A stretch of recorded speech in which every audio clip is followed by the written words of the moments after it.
श्री रामचरितमानस की इस भाव में पंक्ति का आशय है, भगवान ने कृपा पूर्वक पादुका दी और श्री भरत जी ने प्रभु प्रदत्त पादुका को आदर पूर्वक सिर पर रख लिया।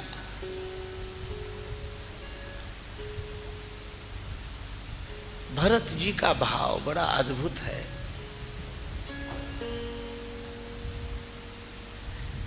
सादर भरत शीस धरे लेने। क्यों?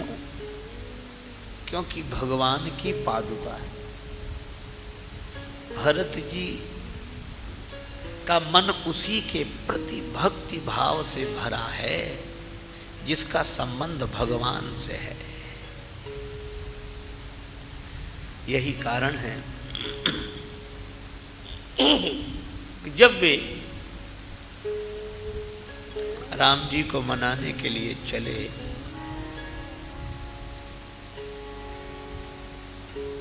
उस दृश्य को हम लोग देखें और मन से हम लोग भी सम्मिलित हों इस यात्रा में। बहुत प्रसिद्ध पारंपरिक भजन की पंक्ति आप लोगों ने सुनी होगी, मैं उसी को दोहरा रहा हूं। भरत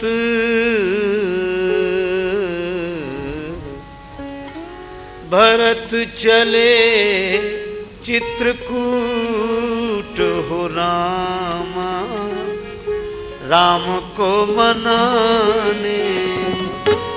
भरत चले चित्रकूट हो रामा, राम को मनाने। भरत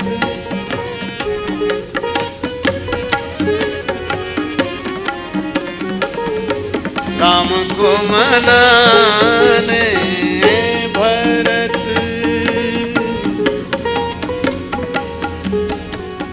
राम राम को मनाने। भरत जी राम जी को मनाने जा रहे हैं। अब एक प्रसंग के माध्यम से यह भाव भरा दृश्य देखें। गुरुदेव श्री वशिष्ठ के संग श्री भरत जी रथ में बैठे हैं। अन्य लोग अलग अलग वाहनों पर बैठकर श्री राम जी से मिलने के लिए चले हैं। भरत जी से एक आध्यात्मिक समझ की प्रेरणा यह भी लेनी चाहिए कि कोई घोड़े पर बैठकर जा रहा है, कोई रथ पर, कोई हाथी पर, कोई डोली में। वाहन अलग अलग हैं, लेकिन सबकी यात्रा का लक्ष्य एक ही है। तो वाहनों का भेद तो रहेगा ही। सब घोड़े पर बैठकर नहीं जा सकते, सब हाथी पर बैठकर नहीं जा सकते, सब डोली में बैठकर नहीं जा सकते, सब रथ में बैठकर नहीं जा सकते।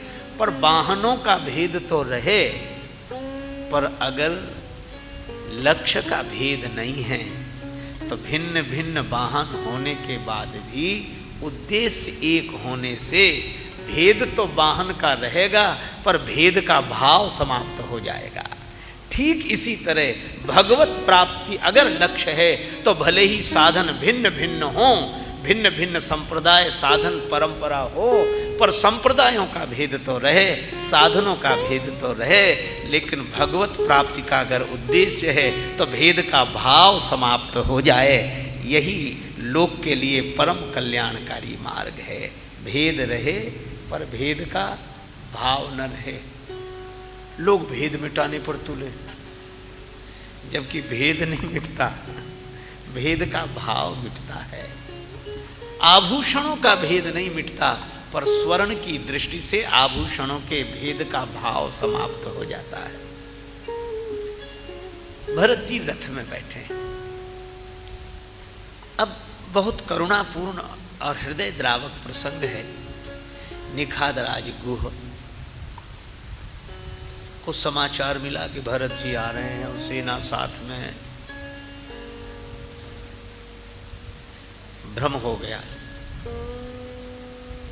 बाद में एक वृद्ध ज्योतिषी के परामर्श से ऐसा निर्णय किया गया कि भरत जी से मिल लें, पता तो लग जाए कि उनके मन में प्रेम का भाव है या विरोध का भाव है।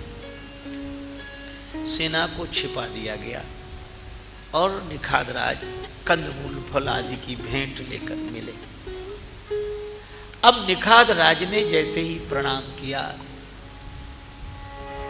तो गुरु वशिष्ठ ने आशीर्वाद दिया। अब तुलसीदास जी का शब्द देखो, वशिष्ठ जी ने क्या समझकर आशीर्वाद दिया? यह समझकर कि यह श्रृंगवेरपुर का राजा है ना, तो यह समझकर कि बेचारा दीनहीन छोटी जाति का निखाद है, यह समझकर बोले ना।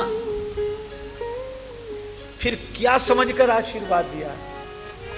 ज्ञानी राम प्रिय दीन असीसा असीसा।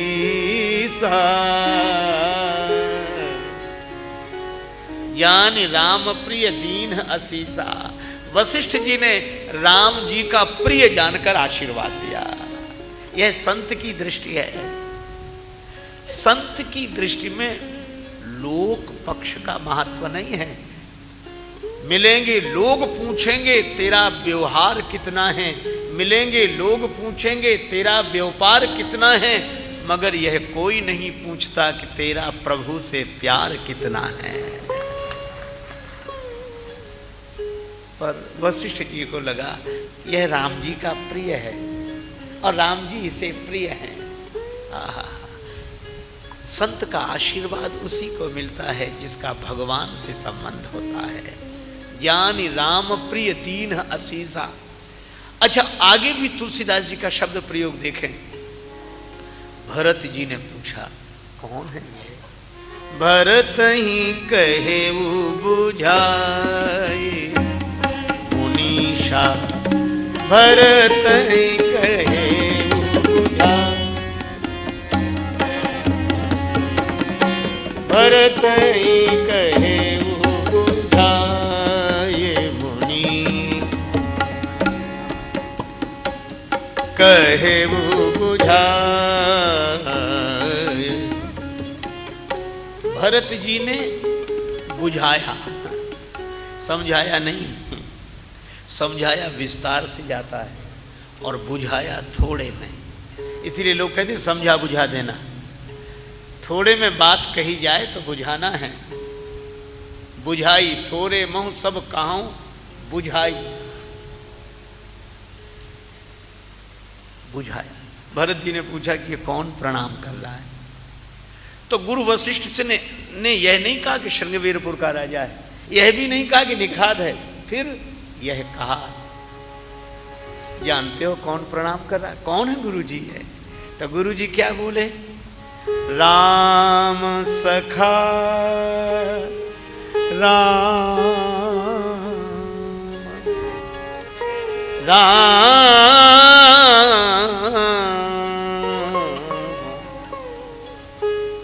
यह राम जी का सखा है। परिचय तो यह होना चाहिए, राम जी का सखा। बस भरत जी ने इतना सुना कि यह राम जी का सखा है, फिर यह नहीं पूछा कि नाम क्या है, जाति क्या है, संपन्नता कैसी है, नहीं पूछा। राम सखा सुनी स्यंदन त्यागा। भरत जी रथ से कूद पड़े, रथ से नीचे उतर आए। वशिष्ठ जी ने कहा कि अरे अरे, इसलिए थोड़ा ही यह कहा था कि तुम ऐसा व्यवहार करो। भरत, यह तो उचित नहीं। क्यों? तुम अयोध्या के वर्तमान समय में राजा हो और अयोध्या की राज्य परंपरा के अंतर्गत ही छोटी सी रियासत है श्रृंगवेरपुर, और इसका राजा है यह निखाद। तो निखाद राज छोटी सी रियासत का राजा है, उसको देखकर अयोध्या के पद पर बैठा हुआ सम्राट रथ छोड़ के नीचे उतर जाए, यह व्यवहारिक मर्यादा नहीं है। भरत जी ने आंखों में आंसू भरकर कहा, गुरुदेव आपने यह नहीं कहा कि यह श्रृंगवीरपुर का राजा है, आपने यह कहा कि यह राम जी का सखा है। और गुरुदेव आप ही सोचिए, यह राम जी का सखा है और मैं राम जी का सेवक हूं, तो सखा बराबरी का होता है और सेवक छोटा होता है। और राम जी का सखा धरती पर लकड़ी की तरह पड़ा रहे और राम जी का सेवक रथ पर चढ़ा रहे, यह ठीक नहीं है। तो श्रृंगवीरपुर के राजा को देखकर भरत रथ से नीचे नहीं उतरा। फिर बोले राम जी के सखा को देखकर राम जी का सेवक रथ से कूद पड़ा है। गुरु वशिष्ठ के आंखों में आंसू आ गए। बोले भरत यह तो तुम्हारी ही सोच हो सकती है। श्री भरत जी गए, निखाद राज ने देखा कि भरत मेरे लिए उतर कर आए, चरणों में गिर गया। और जैसे ही निखाद राज चरणों में गिरे तो भरत जी ने हृदय से लगा लिया। लेकिन भरत जी यह सोचने लगे कि यह मुझे प्रणाम कर रहे हैं, सौभाग्यशाली तो यह मुझसे अधिक है, तो मैं इनके प्रति भाव क्या रखूं। भरत जी ने तुरंत सोच लिया कि कोई ऐसा है जो उम्र में मुझसे छोटा हो और भाव में मुझसे बड़ा हो, भक्ति भाव में मुझसे बड़ा हो। कौन? तो तुरंत याद आ गई, आह धन्य लक्ष्मण बड़ भागे। तो निखाद राज को जब हृदय से लगाया तो भरत जी क्या सोचते हैं, करत दंडवत देखते ही भरत लीन उरलाई और मनहु लखन सन भेंट भई प्रीत न हृदय समाये। श्री भरत जी को ऐसे लगा जैसे लक्ष्मण मुझे मिल गए हों। आहा, निखाद राज में भरत जी को लक्ष्मण जी दिखाई देते हैं। निखाद राज सारे समाज को भरत जी को लेकर गए गंगा जी किनारे। निखाद राज कथा सुना रहे हैं, भरत भैया यही श्री गंगा जी का वह घाट है जहां भगवान श्री राम ने स्नान किया और अपनी जटाएं बनाई, अनुज सहित सिर जटा बनाए, यही वह स्थल है। निखाद राज रोते हुए बोले कि बस उसी दिन से मैंने इस घाट का नाम राम घाट रख दिया है। भरत जी ने जो इतना सुना तुरंत लकड़ी की तरह धरती पर गिर गए। निखाद राज संभालने लगे, अरे क्या कर रहे हो, क्या कर रहे हो, प्रणाम। अरे तो घाट को हाथ जोड़कर सिर झुका लेते, यह आप लकड़ी की तरह भूमिष्ठ होकर ऐसा प्रणाम क्यों कर रहे हैं। भरत जी तो कुछ नहीं बोले, पर तुलसीदास जी बोले मैं बताता हूं। अच्छा आप क्या बताते हो? बोले निखाद राज या अन्यों की दृष्टि में वह गंगा जी का एक घाट राम घाट होगा, पर भरत जी को कैसा लग रहा है? राम घाट कहाँ कीन प्रणाम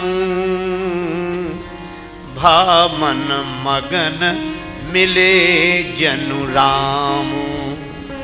राम घाट को प्रणाम करने में उन्हें ऐसे लगता है जैसे राम जी मिल गए हों। यह है भक्त की दृष्टि। भगवान को तो सब जगह है, पर भगवान को देखने के लिए भक्त की दृष्टि चाहिए। इसीलिए एक भक्त कवि ने कहा कि श्री कृष्ण को बहुतों ने देखा, पर जैसा एक ने देखा वैसा किसी और ने नहीं देखा। बोले श्री कृष्ण को किसने देखा? तो एक भक्त ने लिखा कि देखन को घनश्याम की मूर्ति, देखन को घनश्याम की मूर्ति चाहिए सूर की आंधरी आंखें। श्री कृष्ण को देखने के लिए तो सूरदास जी की दृष्टि चाहिए, भक्तिमती मीरा जी की दृष्टि चाहिए। आहा,